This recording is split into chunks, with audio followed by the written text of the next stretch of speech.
प्रयागराज में त्रिवेणी संगम के किनारे सनातन का सबसे बड़ा महामेला महाकुंभ लगा हुआ है। महाकुंभ के 15 दिन पूरे हो चुके हैं और रोजाना बड़ी संख्या में श्रद्धालु डुबकी लगाने के लिए पहुंच रहे हैं। सुबह के वक्त यहाँ के घाटों का नजारा देखने लायक होता है। घाटों पर भक्ति और आस्था का अद्भुत संगम देखने को मिलता है। अब महाकुंभ में मौनी अमावस्या की तैयारियां चल रही है। वैदिक पांचांग के अनुसार 29 जनवरी यानी बुधवार को मौनी अमावस्या है और उस दिन अमृत स्नान होगा। गरुड़ पुराण में वर्णित है कि मौनी अमावस्या तिथि पर पितरों का तर्पण और पिंडदान करने से पूर्वजों को मोक्ष की प्राप्ति होती है। अलग अलग अखाड़ों के महामंडलेश्वर गाजे बाजों के साथ अपने अपने रथों पर सवार होकर अमृत स्नान के लिए जाएंगे। दूसरी ओर महाकुंभ में आस्था की डुबकी लगाने के बाद बड़ी संख्या में लोग अयोध्या भी पहुंच रहे हैं।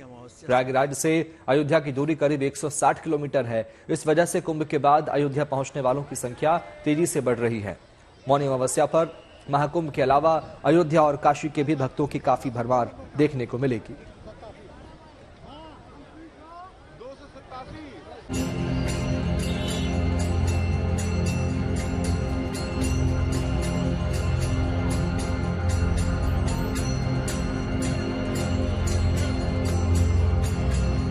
प्रयागराज में चल रहे महाकुंभ का आज 15वां दिन है, यानी इस महामेले का एक पखवाड़ा अब पूरा होने जा रहा है।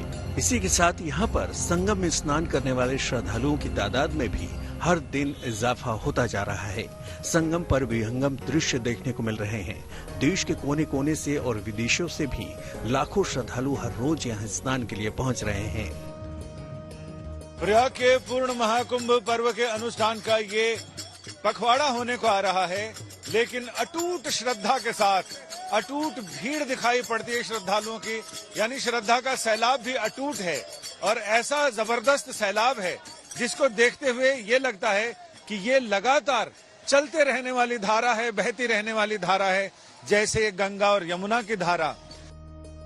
प्रयागराज में गंगा, यमुना और विलुप्त सरस्वती के इस संगम पर महाकुंभ में अब तक 2 प्रमुख स्नान पर्व संपन्न हो चुके हैं और अब मौनी अमावस्या के तीसरे अमृत स्नान की बारी है, जिसके लिए तैयारियां जोर शोर से चल रही हैं, क्योंकि केवल 29 जनवरी को मौनी अमावस्या पर ही यहां 10 करोड़ से ज्यादा लोगों के पहुंचने की संभावना है। सबसे बड़ी चुनौती है ट्रैफिक को मैनेज करना, भीड़ को मैनेज करना और भीड़ को मैनेज करके बताना कि आखिर उनको किधर से जाना है, किधर आना है, क्योंकि भीड़ का प्रेशर इतना जबरदस्त होता है जिसको झेल पाना सबके बस की बात नहीं। मौनी अमावस्या से पहले कुंभ नगरी में चौकसी बढ़ा दी गई है। पूरे कुंभ क्षेत्र को नो व्हीकल जोन घोषित किया गया है ताकि भीड़ पर नियंत्रण में आसानी हो। भीड़ पर नजर रखने के लिए इंटीग्रेटेड कंट्रोल और कमांड सेंटर मुस्तैदी से काम कर रहा है। भीड़ भाड़ वाले इलाकों में क्विक रिस्पांस टीम्स भी तैनात हैं। सभी प्रमुख रास्तों पर खास निगरानी की जा रही है और संदिग्ध लोगों पर खास तौर से नजर रखी जा रही है। हालांकि भीड़ प्रबंधन के बड़े इंतजाम किए हैं। बड़े बड़े मैदानों में कहीं भूल भुलैया बनाई गई है, कहीं पर ऐसी बल्लियां लगाई गई हैं ताकि भीड़ उसमें से भीड़ का कुंभ क्षेत्र में आने की रफ्तार थोड़ी धीरे हो और उन्हें कुंभ क्षेत्र से बाहर निकालने की, बाहर जाने की रफ्तार ज्यादा हो। आज हमने ये भी देखा कि सुरक्षा की व्यवस्था में कि जो पास दिए गए हैं उसको स्कैन किया जा रहा है बाजाब्ता मोबाइल से और ये देखा जा रहा है कि ये पास सही है या फिर ये कोई फर्जीवाड़ा चल रहा है। मौनी अमावस्या के दिन कुंभ स्नान में लोगों को दिक्कत न हो, इसके लिए खास तैयारी की गई है। खास तौर से अखाड़ों के साधु संतों और आम श्रद्धालुओं के स्नान के लिए अलग अलग विशेष व्यवस्था की गई है। लोगों की आवाजाही को सुगम बनाने के लिए विशेष जोनल प्लान बनाया गया है। अलग अलग इलाकों की ओर से आने वाले श्रद्धालुओं के लिए खास रूट बनाए गए हैं। लोगों के स्नान के लिए रूट से नजदीक अलग अलग घाट भी तय किए गए हैं ताकि किसी एक जगह भारी भीड़ न हो। साधु संतों के 13 अखाड़ों के अमृत स्नान के लिए भी रूट तय कर दिए गए हैं। अखाड़ों के साधु संत त्रिवेणी पंटून पुल से होकर संगम पहुंचेंगे। अखाड़ों के स्नान के लिए अलग अलग समय भी निर्धारित है, जबकि आम लोग अक्षयवट की ओर से स्नान करने पहुंचेंगे। अब मौनी अमावस्या पर चूंकि श्रद्धालुओं की भीड़ और ज्यादा बढ़ सकती है, लिहाजा कुंभ नगरी में आम लोगों की गाड़ियों की आवाजाही पर रोक है। इसके कारण मौनी अमावस्या से कई दिन पहले से ही दूर दराज से आ रहे लोग सिर पर भी अपने सामान लेकर 10-12 किलोमीटर पैदल चलते हुए संगम स्नान के लिए पहुंचने लगे हैं। संगम पर डुबकी लगाने के लिए आम श्रद्धालुओं को दूर दूर तक पैदल चलना पड़ रहा है, लेकिन उनके उत्साह में कोई कमी नहीं है। उतना दूर से पूले लग थे, का करी सभी। कहाँ से? स्टेशन ही से पैदल? अयबा करी जब सवारी नहीं मिली। अरे पैदल तो वहाँ नैनी से 11 किलोमीटर वहाँ उतरे थे, वहाँ से नैनी 11 किलोमीटर थी। तो फिर अब वहाँ से 2 बजे तक यहाँ आए, स्नान हुए, आ पाए पैदल। फिर स्नान करके अब अब यहाँ एक आश्रम है, उस पर जा रहे हैं रहने तो के। कितने दूर करीब पैदल चले होंगे? हम 30 किलोमीटर चल चुके हैं। कितने लोग साथ में हैं? कम से कम 20 आदमी। सब आपकी उम्र के? सब हमारी उम्र, हमसे भी ज्यादा उम्र के हैं। अब तक इस महाकुंभ में 12 करोड़ से ज्यादा लोग स्नान करने पहुंच चुके हैं और 45 दिनों तक चलने वाले इस महामेले में 45 करोड़ से ज्यादा लोगों के आने की संभावना है। सबसे ज्यादा भीड़ मौनी अमावस्या पर ही लगने वाली है। मेला क्षेत्र में दिन रात लोगों के आने का सिलसिला जारी है।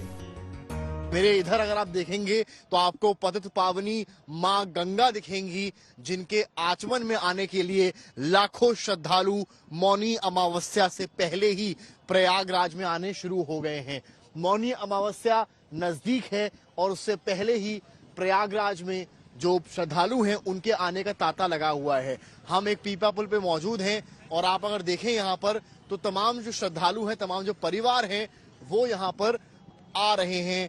कोई अपने बच्चों को लेकर आ रहा है, कोई अपने वृद्ध माता पिता को लेकर आ रहा है।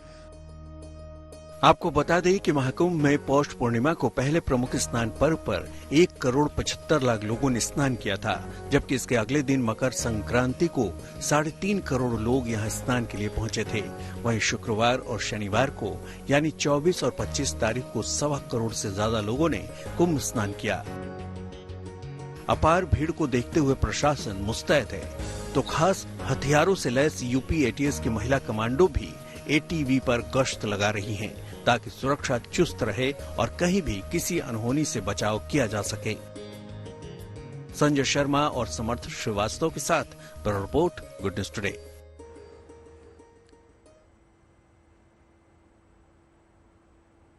महाकुंभ को दुनिया का सबसे बड़ा धार्मिक मेला यूं ही नहीं कहा जाता। इस मेले में सनातन के अनेकों रंग देखने को मिल रहे हैं।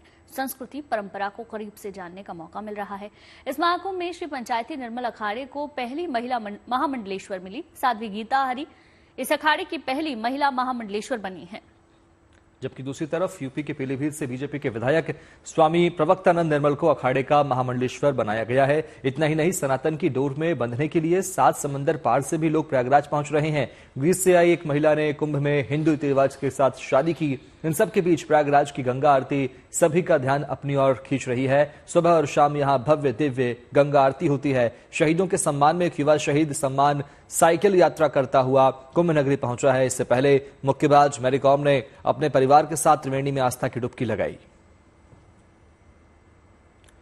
ये तस्वीरें आप देखिए, हर कोई सनातन की डोर में बंधना चाहता है। साध्वी गीता महामंडलेश्वर बनी है। बीजेपी विधायक भी महामंडलेश्वर बन गए हैं। ग्रीस की महिला ने महाकुंभ में शादी रचाई है।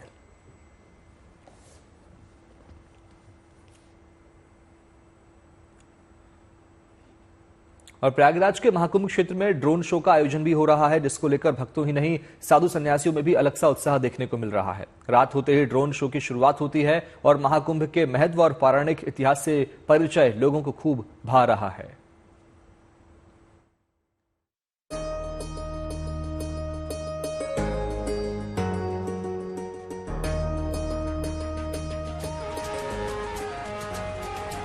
इस दिव्य मंथन से उभरे 14 रत्न, भगवान विष्णु द्वारा धारित पांचजन्य शंख, शीतलता का प्रतीक चंद्रमा, समुद्र मंथन के दिव्य झांकी, धन्वंतरी, अमृत का दिव्य कलश, सफेद उच्चय शवा घोड़ा, प्रयागराज में गिरी अमृत की बूंदें, भारत देवताओं का अमृतपान जैसे महाकुंभ को लेकर कितनी ही गाथाएं आसमान में देख साधु संत महात्माओं के साथ श्रद्धालुओं तक उस वक्त अचंभित हो गए जब प्रयागराज के आसमान में ड्रोन्स ने अपना कर्तव्य दिखाना शुरू किया। अभिमान है 144 वर्षों में एक बार होने वाले आस्था के इस पर्व में आज देश विदेश से करोड़ों भक्तजन सम्मिलित हैं। ये वो दैवीय वाणी है। शंख बजाते एक साधु और संगम के पवित्र जल में डूबे एक सन्यासी की तस्वीरों ने ड्रोन शो में आस्था और आध्यात्मिक महत्व जोड़ दिया। आसमान देख लोगों को महाकुंभ की दिव्यता का एहसास बढ़ गया। प्रयागराज में महाकुंभ की रातें कुछ ऐसे भी रोशन होती हैं, यानी जमीन पर ऐसा लगता है सितारे बिछ गए हैं, आसमान में ऐसा लगता है जैसे सनातन के तमाम प्रतीक दिखाई पड़ते हैं। कहीं वो सागर मंथन का दृश्य दिखाई पड़ता है, कहीं उसमें शंख बजता है, कभी चक्र, और ये अलग अलग तरह की आकृतियां बनती हुई दिख रही हैं। ये ड्रोन शो है जो पिछले 3 दिनों से चल रहा है और आगे भी चलता रहेगा, सनातन की उस धारा की तरह, जिसमें लोग अखाड़ों में, शिविरों में, आम श्रद्धालु, साधु साध्वियां, सारे लोग ये नजारे देख रहे हैं, क्योंकि आकाश में बनती हुई आकृतियां लोगों को मुग्ध कर रही हैं। कहीं वो सागर मंथन है, कभी कोई और प्रतीक दिखाई पड़ते हैं, और जैसे वो प्रतीक पूरे बनते हैं, लोग इस पर खुशियां जताते हैं और एक किलकारी और कुहुक उठती है। यह ड्रोन शो चलता रहेगा। करीब 2500 ड्रोन्स के जरिए आसमान में ये शो आयोजित किया जा रहा है, जिसमें महाकुंभ के महत्व और संगम स्नान का महत्व खास तौर पर दिखाया जा रहा है। कुंभ कलश, जिसके दिव्य बूंदे गिरने से महाकुंभ की शुरुआत हुई थी, इसका भी ड्रोन के जरिए चित्रण होता है। यह भी दिखाया जाता है कि गंगा स्नान से दिव्य शक्ति का संचार भी होता है। जब ये ड्रोन शो शुरू होता है तो रंग बिरंगे धार्मिक प्रतीकों की अद्भुत छटा सभी को मंत्रमुग्ध कर देती है। उत्तर प्रदेश पर्यटन विभाग की ओर से आयोजित इस शो में मेक इन इंडिया ड्रोन के जरिए परंपरा और तकनीक का अनूठा संगम देखने को मिल रहा है।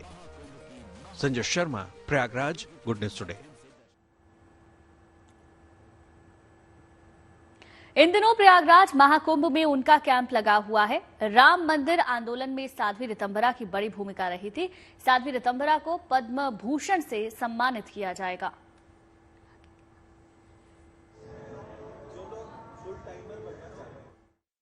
साध्वी ऋतंभरा जी के साथ मैं हूं। पद्म भूषण का अलंकरण, इसका श्रेय कहां कहां जाता है और इस अमृत की बूंदें कहां कहां तक छलकती हुई दिखती है? देखिए, आपको पता है संजय जी की बिना, वैसे तो साधना स्वयं सिद्ध होती है, फिर भी साधन चाहिए होता है। साधन के रूप में कुछ लोग होते हैं जो अपने आप को आहूत करते हैं, और एक पूरी पीढ़ी को खपना है।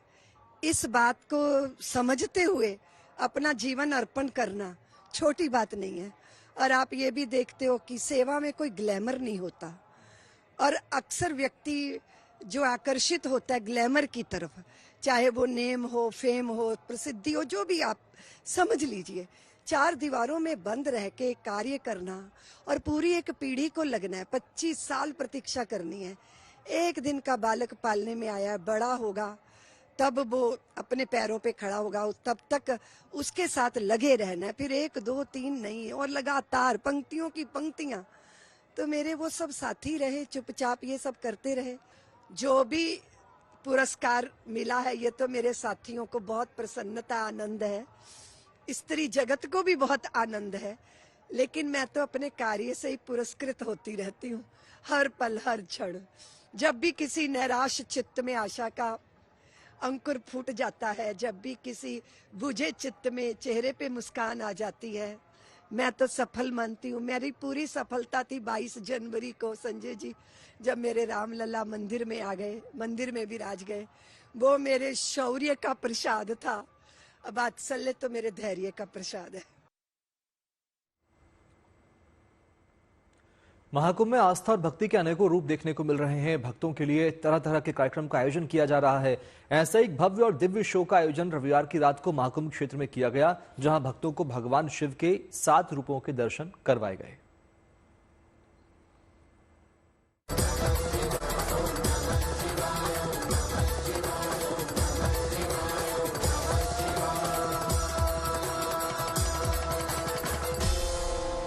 प्रयागराज में संगम की रीति पर आयोजित महाकुंभ में भक्ति और आस्था का अनूठा संगम देखने को मिल रहा है। पूजा, प्रवचन और ध्यान श्रद्धालुओं को आकर्षित तो कर ही रहे हैं, एक से बढ़कर एक हो रहे आयोजन भी भक्तों की आस्था में दिव्य भक्ति का संचार कर रहे हैं।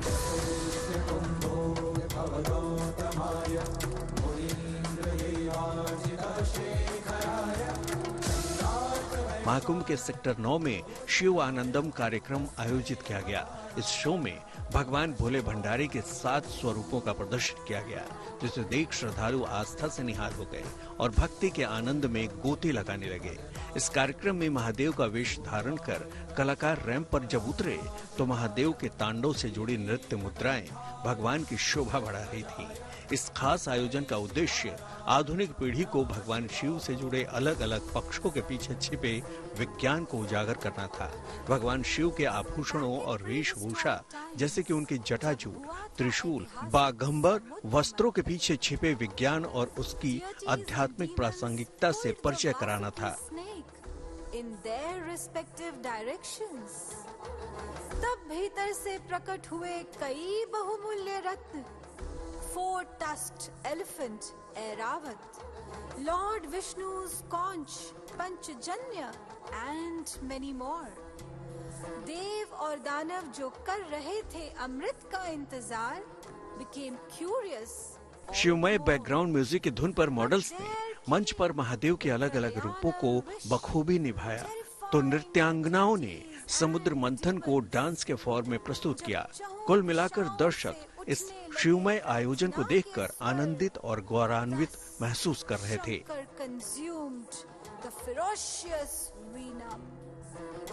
We adore the Neelakantaya, the blue throat lord. Anand Raj, Prayagraj, good news today.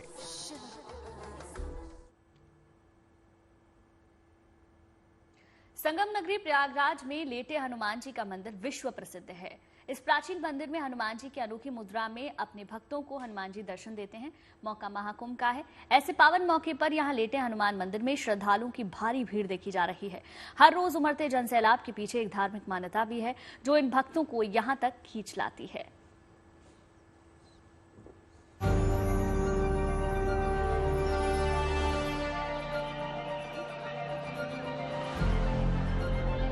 Prayagraj में आस्था का ऐसा जन सैलाब दशकों बाद देखने को मिलता है। महाकुंभ में हर रोज यहाँ लाखों की तादाद में श्रद्धालु पावन स्नान कर रहे हैं और इसके बाद प्रयागराज के कोतवाल कहे जाने वाले बड़े हनुमान जी के दर्शन को पहुंच रहे हैं। मान्यता है कि त्रिवेणी स्नान का पूर्ण फल तभी प्राप्त होता है जब भक्त यहाँ लेटे हनुमान जी के दर्शन करते हैं। ये दुनिया का एकमात्र ऐसा मंदिर है जहाँ पर पवन पुत्र की विशाल लेटी हुई प्रतिमा की पूजा होती है। महाकुंभ के दौरान लेटे हनुमान मंदिर की रौनक देखते ही बनती है। यहाँ श्रद्धालुओं की भीड़ ऐसी लग रही है मानो समंदर की लहरें हर बाधा को तोड़कर बस आगे ही बढ़ती चली आ रही हो। हनुमान मंदिर में है जहाँ हनुमान जी लेटी हुई अवस्था में श्रद्धालुओं को दर्शन देते हैं। लाखों श्रद्धालुओं की भीड़ लगातार यहाँ पर दर्शनों के लिए आ रही है और ये कहा जा रहा है कि जब यहाँ हनुमान जी के दर्शन जब तक श्रद्धालु नहीं करेंगे तब तक उनका यो स्नान पूरा नहीं माना जाएगा। और ये मौका ऐसा है कि जब यहाँ पर आस्था की डुबकी लगाकर लेटे हुए हनुमान जी के दर्शन करना चाहते हैं। हमारे पीछे ये लंबी लाइनें देख सकते हैं। ये श्रद्धालु अपनी बारी का घंटों इंतजार कर रहे हैं। दुनिया के समस्त संकट हरने वाले संकट मोचन को यहाँ माता सीता के आशीर्वाद स्वरूप सिंदूर चढ़ाने की विशेष मान्यता है। कहा जाता है कि सिंदूर चढ़ाने से भक्तों को आरोग्य का वरदान मिलता है। इन दिनों यहाँ मंदिर के बाहर श्रद्धालुओं की लंबी लंबी कतारें दर्शन पूजन के लिए घंटों का इंतजार करती दिखती हैं और इन सब के बीच जय श्री राम का उद्घोष श्रद्धालुओं में उत्साह और उमंग का नया संचार कर देता है। सुबह मंदिर के कपाट खुलने से पहले ही नगर कोतवाल के द्वार पर भक्तों के जत्थे उमड़ने लगते हैं। 2-3 घंटे से इंतजार कर रहे हैं। बहुत मजा आ रहा है क्योंकि महाकुंभ में 144 साल में आया है तो इंसान हमारी बच्चे के बच्चे देख पाएंगे उसके बाद। मैं गोरखपुर से आया हूँ। कितना देर से अपनी बारी का इंतजार कर रहे हैं? अरे पुल वहाँ पे तो मुझे 1.5 घंटा हो गया खड़ा रहते हुए। थोड़ा गुजरात से आया हूँ।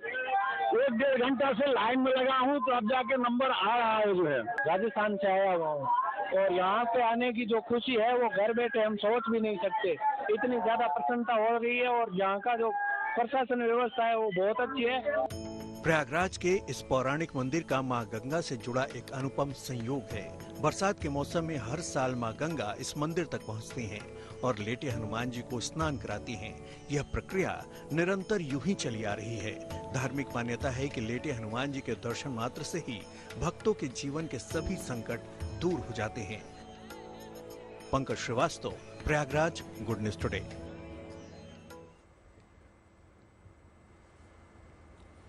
उत्तर प्रदेश की सरकार को उम्मीद थी कि देश विदेश से जो भी भक्त महाकुंभ में डुबकी लगाने के लिए प्रयागराज जाएंगे वो आसपास के जिलों के तीर्थस्थलों तक भी पहुंचेंगे। संभावना थी कि या तो वो अयोध्या जाएंगे या फिर वाराणसी जाएंगे। प्रयागराज से आने वाले भक्तों को वाराणसी में भगवान के दर्शन में काफी दिक्कतों का सामना करना पड़ रहा है। उनका कहना है कि जैसी व्यवस्था प्रयागराज में है वैसी व्यवस्था काशी में नहीं है। घंटों घंटों लाइन में लगना पड़ रहा है, फिर भी जरूरी नहीं है कि दर्शन हो ही जाएं।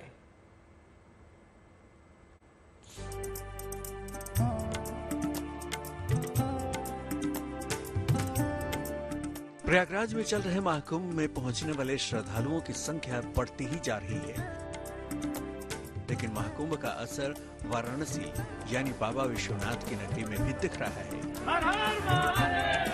यहाँ पर प्रसिद्ध मंदिरों में भक्तों की लंबी लंबी कतारें देखी जा रही हैं। दरअसल प्रयागराज आए श्रद्धालु वाराणसी भी पहुंच रहे हैं ताकि एक पंथ दो कार्य हो जाए, लेकिन काशी में श्रद्धालुओं को भगवान के दर्शन में काफी दिक्कतों का सामना करना पड़ रहा है। उनका कहना है कि एक तो मंदिर जाने के रास्ते संकरे हैं और 6 से 8 घंटे से वो मंदिर में जाने के लिए खड़े हैं, लेकिन भगवान के दर्शन लाभ में सफलता नहीं मिल रही है। लाइन में लगे हुए लोग जो सुबह के लगे हुए ना, कोई 4 बजे से लगा है, 5 बजे से लगा है, उनका नंबर आ रहा है दर्शन करने के लिए 11 से 12 बजे के बीच में। और अभी हम जा रहे हैं काल भैरव मंदिर के लिए, 2 से 3 घंटा हो गया इधर खड़े खड़े।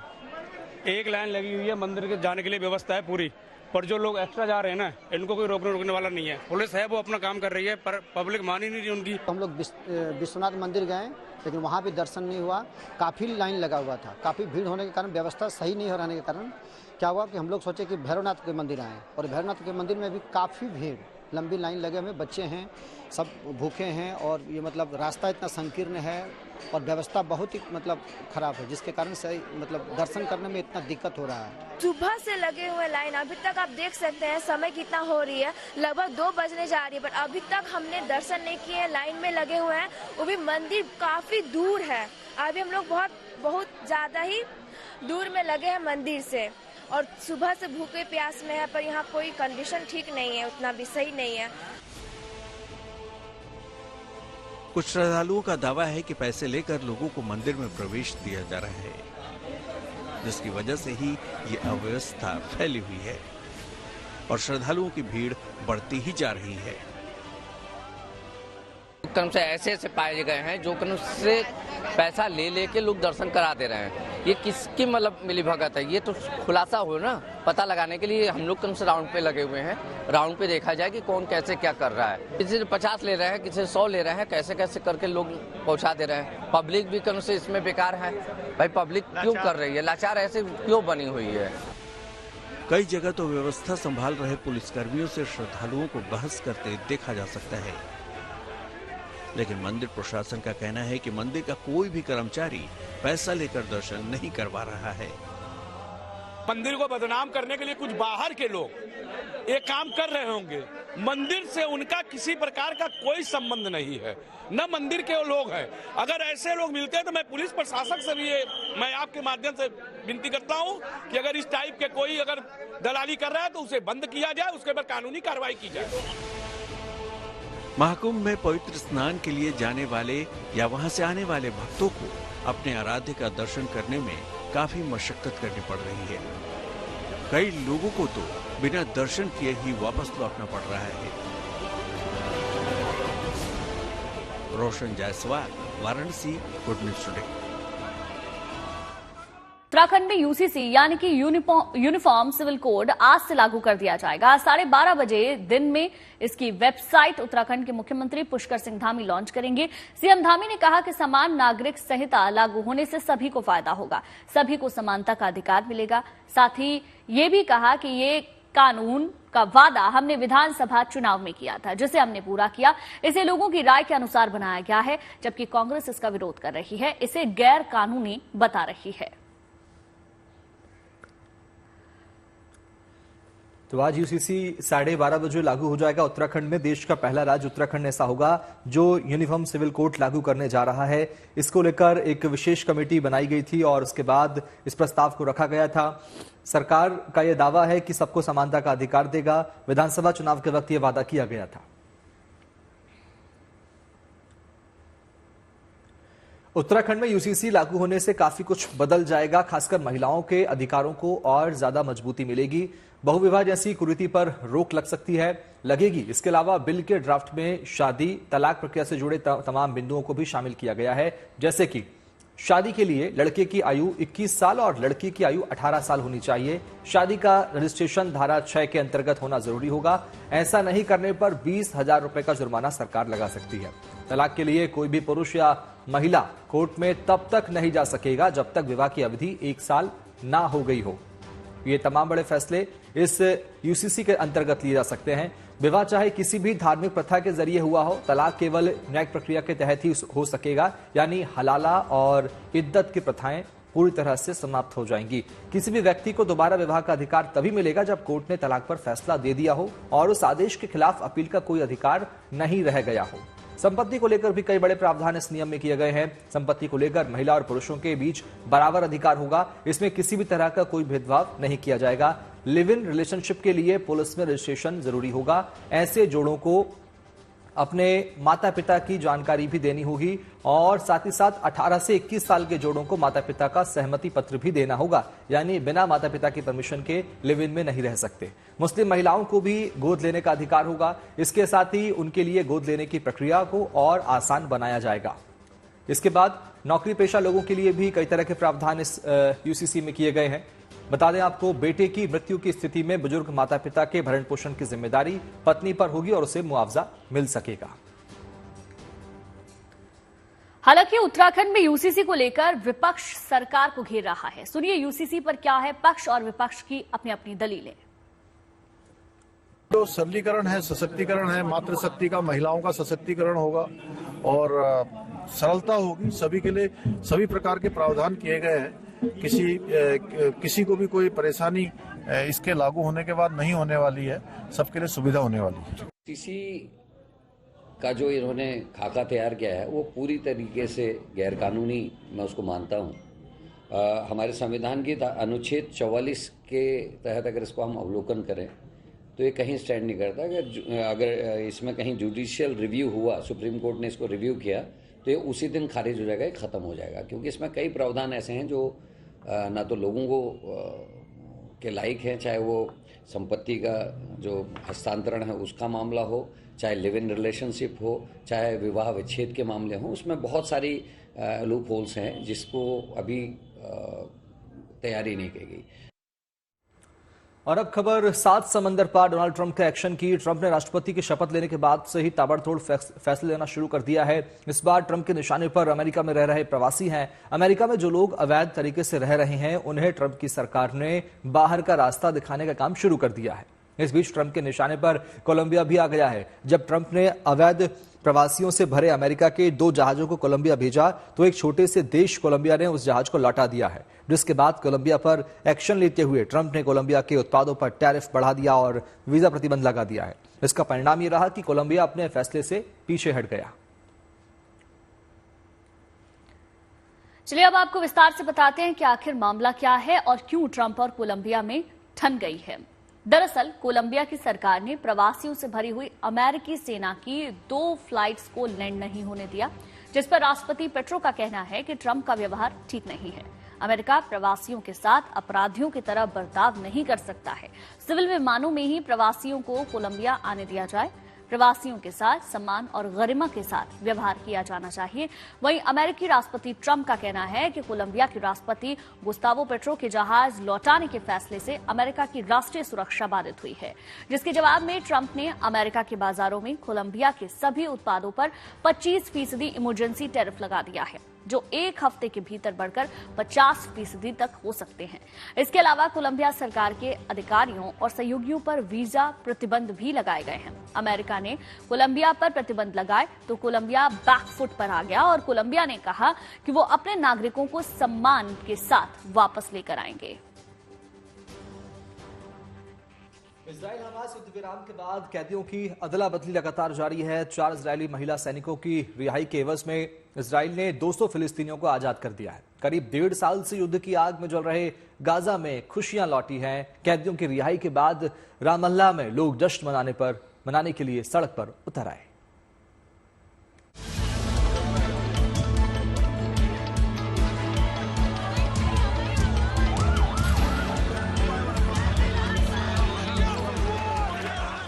गाजा की सड़कों पर जश्न की ये तस्वीरें मुद्दतों के बाद लौटी हैं।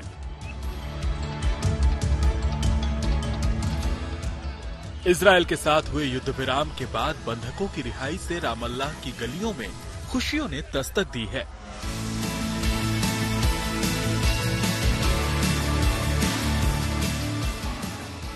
युद्ध की स्याह परछाई को पीछे छोड़ रामल्लाह की सड़कों पर लोग आने वाले वक्त का दोनों हाथ खोलकर स्वागत कर रहे हैं। ये नजारा उस वक्त का है जब इजरायली जेलों में बंद 200 फिलिस्तीनी कैदियों को लेकर बसें रामल्लाह पहुंची, तो वहां लोगों की खुशी का ठिकाना न रहा। किसी को अपने बेटे के लौटने की खुशी थी, तो कोई अपने पति को देखकर भावुक है। फिलिस्तीनी झंडे के साथ हजारों की तादाद में लोग भावनाओं के ज्वार में गोते लगाते सड़कों पर उतर आए। मासूम बच्चे अपने पिता के कंधों पर बैठकर इस पल की सुनहरी यादें समेटते नजर आए। युवा हो, महिला हो या फिर बुजुर्ग, हर किसी की आंखों में एक अच्छे भविष्य के चाहत की उम्मीदें नजर आ रही थी। मैं बहुत खुश हूँ और भगवान का शुक्रिया अदा करती हूँ कि 19 साल बाद मैं अपने बेटे को गले लगाऊंगी। इजराइल और हमास के बीच हुए युद्ध विराम समझौते के तहत इन 200 फिलिस्तीनी कैदियों को इजराइल ने रिहा कर दिया। इससे पहले हमास ने 4 इजरायली महिला सैनिकों को रिहा किया था। करीब 15 महीने लंबे संघर्ष के बाद मिडिल ईस्ट में शांति की उम्मीद जगी है। उम्मीद की जा रही है कि जल्द कैदियों की अदला बदली पूरी होगी और विस्थापित लोग अपने अपने घरों में लौट पाएंगे। Bureau report, good news today. एक तरफ दुनिया में एआई का बोलबाला है, तो दूसरी तरफ ऐसे रोबोट भी बनाए जा रहे हैं जो इंसान तो क्या दूसरे प्राणियों की भी जगह ले सकते हैं, उनके काम कर सकते हैं। जैसे कोई कुत्ता सूंघ कर खतरे का पता लगा लेता है, वैसे ही अब रोबोट भी ये काम कर सकते हैं। तो ऐसे रोबोट भी बन गए हैं जो शहद बनाने के लिए मधुमक्खियों की जगह ले सकते हैं। देखिए रिपोर्ट।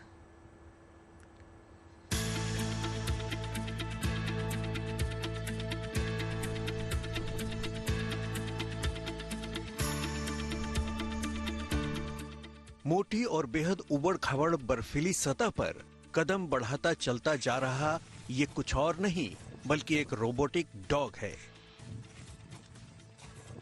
6 पैरों वाले इस रोबोटिक डॉग को अंटार्कटिका जैसे दुर्गम इलाकों में इस्तेमाल करने के लिए तैयार किया गया है।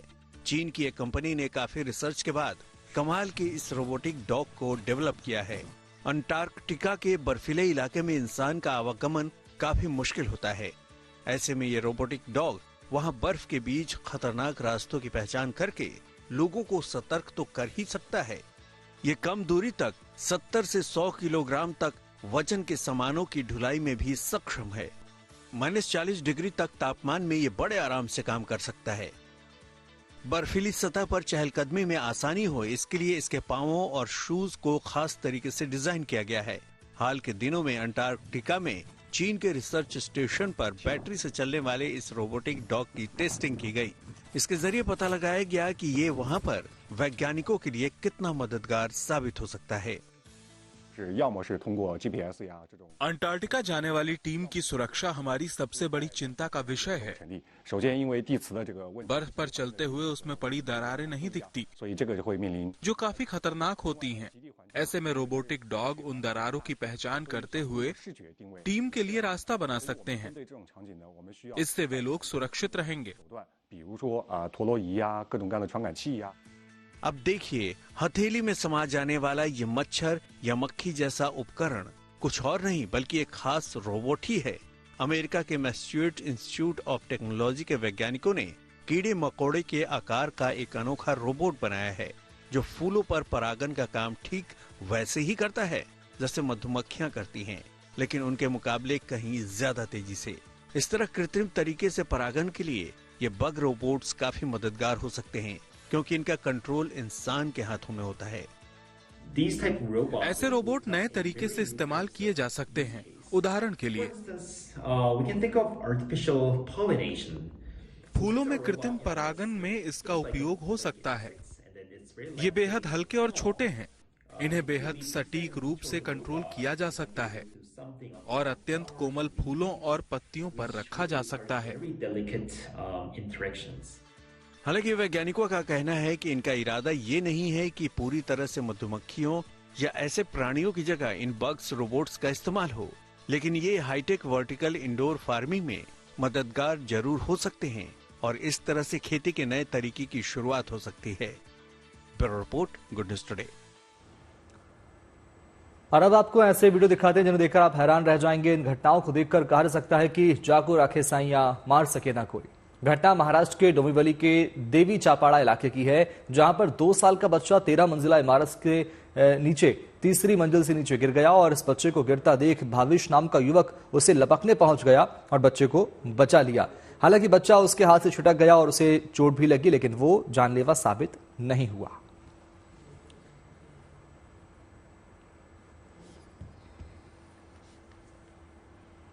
देखिए, दूसरी घटना तमिलनाडु के तंजावुर की है। एक बस सड़क के किनारे से जा रही थी, उसी किनारे एक युवक आता है, तभी उसी तरफ दूसरी बस आ जाती है। दोनों बसों के बीच में ये युवक आ जाता है, लेकिन वो दूसरी बस के धक्के से गिर जाता है और उसकी जान बच जाती है। जबकि इस वीडियो को देखने वालों को उम्मीद नहीं थी कि वो शख्स बच पाएगा। हालांकि युवक को चोट आई है, लेकिन वो जानलेवा नहीं है। देखिए, तस्वीरें आपको बता रही है कि अगर ईश्वर चाहे तो किसी की भी जिंदगी कितने भी बड़े हादसे के बाद बच सकती है। इन तस्वीरों को देखकर आप अंदाजा लगा सकते हैं हादसा कितना भीषण हो सकता था। युवक की जान जा सकती थी। चोट जरूर आई, लेकिन ये युवक बच गया।